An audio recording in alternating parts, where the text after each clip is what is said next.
সুখে থাকার আর দুঃখে থাকলেও আলহামদুলিল্লাহ। ইমানদার ব্যক্তি দুঃখে থাকলে ধৈর্য ধারণ করে। ইমানদার ব্যক্তি দুঃখে থাকলে কি করে? ধৈর্য ধারণ করে। আর যখন সুখে থাকে তখন শুকরিয়া আদায় করে। এটাও আল্লাহ তাআলা কোরআনে বলে দিয়েছে যে তখন কি করতে হবে। যখন তোমার দুঃখ এসে তোমার কাছে আসবে, সূরা ইউনূসের ভিতরে, যখন তোমার কাছে দুঃখ দুর্দশা এসে তোমার সামনে উপস্থিত হবে, তখন তুমি কি করবে? ধৈর্য ধারণ করবে। যে আল্লাহ তাআলা রয়েছেন উত্তম ফয়সালাকারী, বলেন সুবহানাল্লাহ। আল্লাহ তাআলা রয়েছেন উত্তম ফয়সালাকারী। যখন দুঃখে থাকো তখন ধৈর্য ধারণ করো, আর যখন সুখে থাকো তখন কি করো? আল্লাহর ইবাদত বন্দেগী করো। আল্লাহকে ভুলে যেও না, উৎফুল্ল হয়েও না, অহংকারী হয়েও না। কোরআনের ভিতরে আল্লাহ তাআলা বলে দিয়েছে। বুঝতেছি? তাহলে আমরা সর্ব অবস্থায় কাকে স্মরণ করব? আল্লাহকে। সর্ব অবস্থায় আল্লাহর প্রশংসা করব। জগতের মাঝে আমি যদি আল্লাহর কৃতজ্ঞতা প্রকাশ করি, তাহলে আল্লাহর জন্য করতেছি না আমার জন্য করতেছি?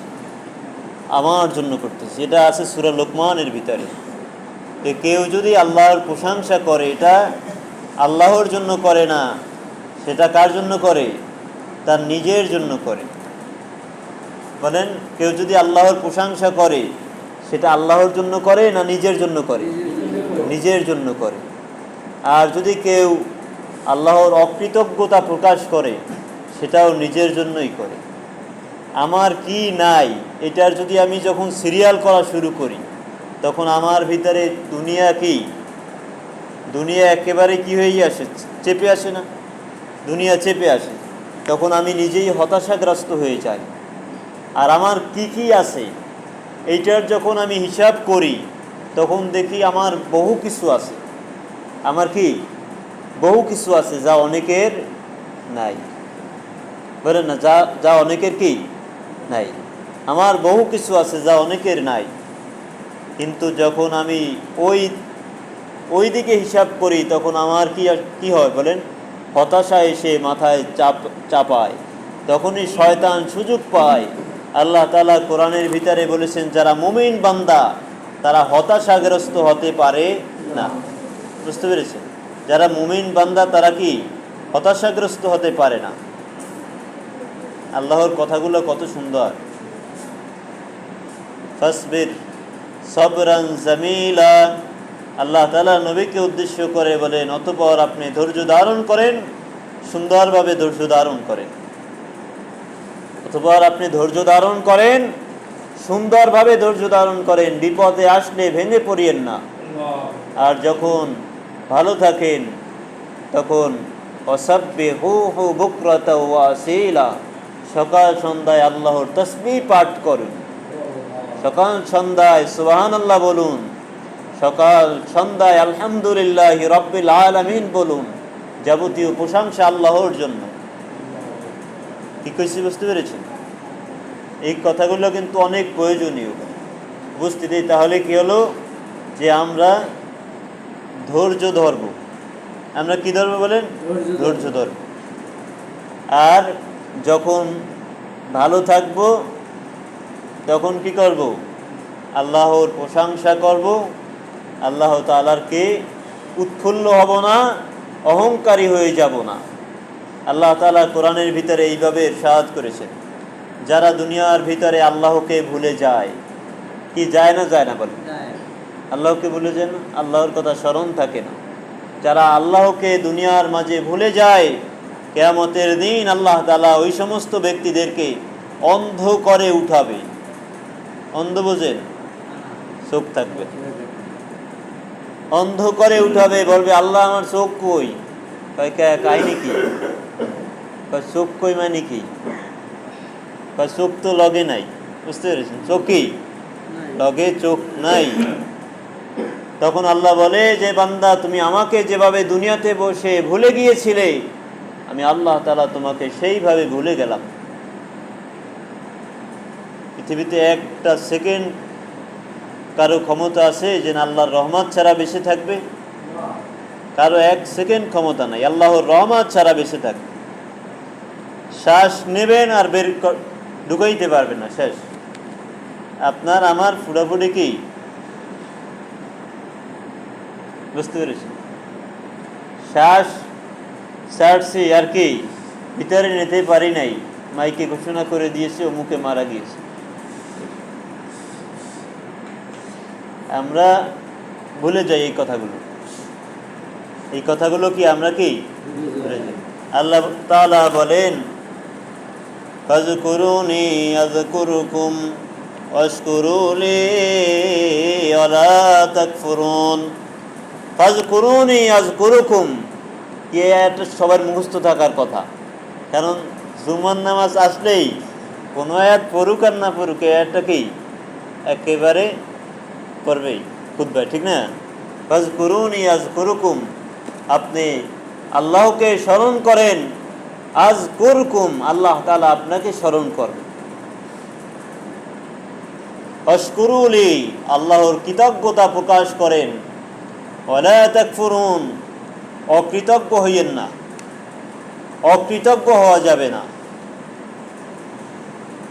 যারা শুধু দুনিয়া চায়, বলেন না, যারা শুধু কি চায়? দুনিয়া চায়, তাদের সাথে থেকে, তাদের কাছ থেকে দূরে থাকার চেষ্টা করবেন। যদি না থাকেন তাহলে দেখবেন কি না, দুনিয়া তো চাইতেই হবে, দুনিয়ায় আপনার জীবন যাপন করতে হবে, সব কিছু ঠিক আছে। কিন্তু যখনই আপনি তার সাথে মেশেন, ওনার মুখে শুধু খালি দুনিয়ার বেচা, বুঝতে পেরেছেন? এই সমস্ত ব্যক্তিদের সাথে যদি মেশা হয় তাহলে দেখবেন দুনিয়া শেষ, আখিরাতও কি শেষ। কারণ আপনি যখন তার সাথে মেশলেন তখন আপনার কাছে বসে উনি শুধু দুনিয়ার আলাপ করবে, যে এইটা করতে হবে, ওটা করতে হবে, আমার এইটা নাই, আমার ওইটা নাই, আমার এই ইয়ে করতে হবে, এই কত রকমের আলোচনায় যখন আপনার কানে যাবে আর মস্তিষ্কে ধরবে এই জিনিসটা, তখন আপনি কি হয়ে যাবেন? আপনি ওইভাবে দুনিয়া কামাইয়ের চেষ্টায় মতোয়ারা হয়ে যাবেন। না, আমার কথা বুঝতে পারতেছেন? এই জন্য খেয়াল করতে হবে। ফাযকুরুনি আযকুরুকুম ওয়াশকুরুলি ওয়ালা তাকফুরুন, যারা তোমরা আল্লাহর কৃতজ্ঞতা প্রকাশ করো, অকৃতজ্ঞ বান্দা হইও না। তারপরে আল্লাহ তাআলা বলেন, ইয়া আইয়ুহাল্লাযীনা আমানুস্তাঈনু, হে ঈমানদারগণ, আমানুস্তাঈনু, আল্লাহর কাছে সাহায্য প্রার্থনা করো। যারা মানুষের কাছে হাত পাতে, বুঝতে পেরেছেন? যারা মানুষের কাছে কি করে, থাকার পরেও যদি কেউ হাত পাতে, তার ওই হাত সারা জীবন খালি থেকে যায়, বুঝতে পেরেছেন? তার ওই হাত সারা জীবন কি থেকে যায়? খালি থেকে যায়, কোনোদিন ওই হাত ভরে না।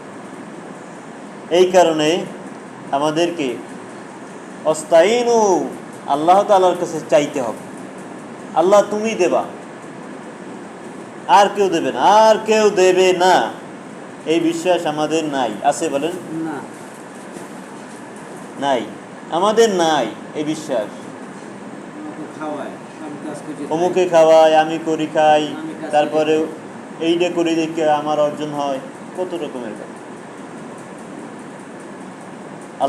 আল্লাহর উপরে তাওয়াক্কুল করি।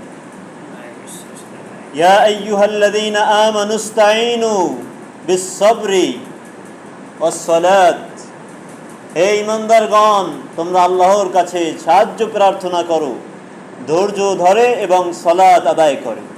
ধৈর্য ধরে এবং কি করে? সালাত আদায়।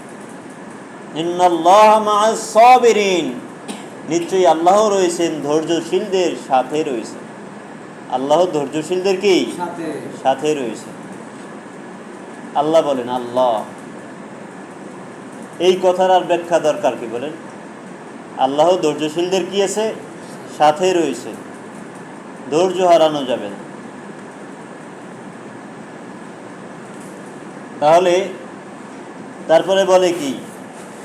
তারপরে আল্লাহ তাআলা বলেন, আমি বান্দাকে ভয় দিয়ে وَلَنَبْلُوَنَّكُمْ بِشَيْءٍ مِّنَ الْخَوْفِ وَالْجُوعِ وَنَقْصٍ مِّنَ الْأَمْوَالِ وَالْأَنفُسِ وَالثَّمَرَاتِ وَبَشِّرِ الصَّابِرِينَ। আল্লাহ তাআলা বলেন, আমি বান্দাকে ভয় দিয়ে, ক্ষুধার যন্ত্রণা দিয়ে, কষ্ট দিয়ে, দুঃখ দিয়ে পরীক্ষা করে থাকি। হে শুনে রাখো ঈমানদারগণ, তোমরা শুনে রাখো যারা ধৈর্য ধারণ করে, فَلَنَبْلُوَنَّكُمْ بِشَيْءٍ مِّنَ الْخَوْفِ وَالْجُوعِ وَنَقْصٍ مِّنَ الْأَمْوَالِ وَالْأَنفُسِ وَالثَّمَرَاتِ وَبَشِّرِ الصَّابِرِينَ। আপনি ধৈর্যশীলদেরকে সুসংবাদ দিয়ে দিন। বলেন সুবহানাল্লাহ। আমার সামনে কোটি টাকা পড়ে থাকবে, আমি তখন ওইটাকে নেব না, ওইটাকে আমি ধরব না। কেউ নাই পৃথিবীর, কেউ দেখবে না, কোনো সিসি ক্যামেরাও নাই, কোনো মানুষও নাই, কোটি টাকা পড়ে আছে। আমি যদি ওখান থেকে, আল্লাহ তুমি আসো, আর আমার কষ্ট থাকলেও তুমি আসো। বলেন না, আমার কষ্ট থাকলেও কে আছে? আল্লাহ তুমি আসো। আল্লাহ বলেন, ওই বান্দাকে হে নবী আপনি সুসংবাদ দিন, ওই ধৈর্যশীল বান্দাকে, ক্ষুধার যন্ত্রণায় ছটফট করে, তারপরে এক টাকা কি খায় না, আরাম খাওয়ার চেষ্টা করে, মানুষকে অন্যায়ভাবে জুলুম করে, অত্যাচার করে, এক টাকা খায় না। আল্লাহ বলেন, নবী তাদেরকে সুসংবাদ দিন। সুসংবাদ দেওয়া মানে কি বলেন? জান্নাত। বুঝতে পেরেছেন? আল্লাহ যদি কয় সুসংবাদ দিন, এটার অর্থ কি? বুঝতে পেরেছেন? বুঝতে, তাহলে আমাদেরকে বুঝতে হবে। আমরা আজকে আলোচনা করলাম, আমরা সর্ব অবস্থায় কি করব বলেন? আল্লাহর প্রশংসা করব। সর্ব অবস্থায় কি করব? আল্লাহর প্রশংসা করব। এক। দুই নম্বরে বলেছি যে সুখে যদি থাকি তাহলে অহংকার করব না, উৎফুল্ল থাকব না, আর মানুষকে তুচ্ছ জ্ঞান করব না। তিন নম্বরে বলেছি যখন আমরা দুঃখে থাকব, কষ্টে থাকব, তখন একমাত্র আল্লাহর উপরে ভরসা করে ধৈর্য ধারণ করব। বুঝতে পেরেছেন? তাহলে আল্লাহ তাআলা আমাদেরকে সেই সঠিক বুঝগুলো দান করুন। এইগুলো হলো ইসলামের আসল কথা। এগুলো হলো কি বলেন? ইসলামের আসল কথা। তারাবির নামাজ 8 রাকাত না 20 রাকাত, বাজে কথা। মিলাদ দ্বারাই পড়বেন, বসে পড়বেন, বাজে কথা। স্পষ্ট বুঝে না, এগুলো বাজে কথা। তারপরে হাত এই জায়গা বানবেন না এই জায়গা বানবেন, বাজে কথা। বুঝতে পেরেছেন? এগুলো কি বাজে কথা। মানুষের নৈতিকতা যেগুলো কোরআনে বলেছে, এই সম্পর্কে হাদিসও রয়েছে, এইগুলো না ইসলামের আসল কথা। কোরআনে স্পষ্ট আল্লাহ তাআলা বলে দিয়েছে যে কোরআনের কিছু আয়াত আছে স্পষ্ট, যেগুলো স্পষ্ট সেগুলোই হলো কোরআনের মূল, আর যেগুলো তুমি বোঝো না ওগুলো কোরআনের মূল না, ওগুলো আল্লাহ তাআলার স্পেশাল আয়াত, ওগুলোকে বলা হয় মুতাশাবিহ আয়াত। এগুলো হলো হুকুম প্রাপ্ত, এগুলো আসল কথা ইসলামের। আল্লাহ বলে দিয়েছে, আমি বলেছি, আল্লাহ বলেছে। আল্লাহর কথা সিল মারা কথা। বুঝতে পেরেছেন? আর এইগুলো যদি সমাজে চালু হয়, বলেন সমাজ কি থাকবে বলেন তো? শান্তি থাকবে। সমাজ থাকবে কি? শান্তি। যে আমি সম্পদশালী হলে অহংকারী করব না, মানুষকে তুচ্ছ জ্ঞান করব না, আর যখন দুঃখ দুর্দশার ভিতরে থাকবো তখন ধৈর্য হারাবো না, আর কি করব না, পাপের সাথে লিপ্ত হব না। শান্তি, শান্তির কথা বললাম। আল্লাহ তাআলা আমাদেরকে সকলকে মানার তৌফিক দান করুন। আর যখন বিপদ আসবে তখন আল্লাহ বলতেছেন, এই সমস্ত বিপদ যখন একজন মানুষের মাঝে ঘিরে আসে তখন সে বলবে ক্বালু ইন্না লিল্লাহি ওয়া ইন্না ইলাইহি রাজিউন। বিপদ বালা মুসিবত সবটার দোয়া আল্লাহ বলে দিয়েছে, আপনার অন্য কিছু খুঁজতে হবে না। বুঝতে পেরেছেন? অন্য কিছু কি খোঁজা লাগবে না। যখন এই বিপদ আসে সামনে দাঁড়ায় তখন বলবেন ক্বালু, তখন বলো ইন্না লিল্লাহ, নিশ্চয়ই আমরা আল্লাহর জন্য, ওয়া ইন্না ইলাইহি রাজিউন, এবং আমরা তারই কাছে আমাদের প্রত্যাবর্তন ফিরে যেতে হবে। আল্লাহ তৌফিক দান করুন, আমিন।